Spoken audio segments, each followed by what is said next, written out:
So the Justice Department is actually investigating whether hundreds of FBI agents may have cheated on a test of the Bureau's broad new intelligence gathering authorities. These are the authorities that allow the Bureau to conduct surveillance and open cases even without any evidence that a crime's been committed.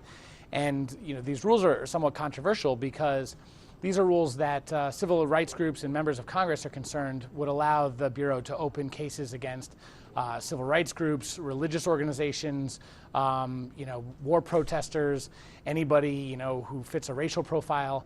And the Bureau has always said, no, we're going to test and we're going to train our guys to make sure they know the rules. And now it looks like some of the agents may have been cheating on that test. And that has some concern that if they're cheating on the test, then maybe they don't know the rules. It's a 51-question test, and the last question on the test was, did you get any help on this? So you're supposed to take the test alone.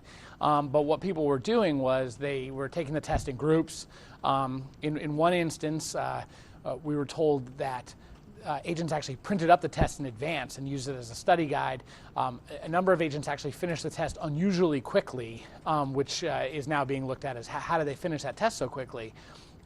This was an open book test. They were allowed to use their own materials. They were allowed to bring things in, but they had to take the test alone. And that was one of the real concerns here is people appear to have taken the test together. The Bureau, unfortunately, has somewhat of a checkered past when it comes to conducting surveillance. In the 50s, 60s, and 70s, they were conducting surveillance on civil rights groups and war protesters. And even after 9/11, the Bureau was collecting phone records and computer records without court orders. So this test is really important because it's a test of the Bureau's understanding of what the limitations of their powers are.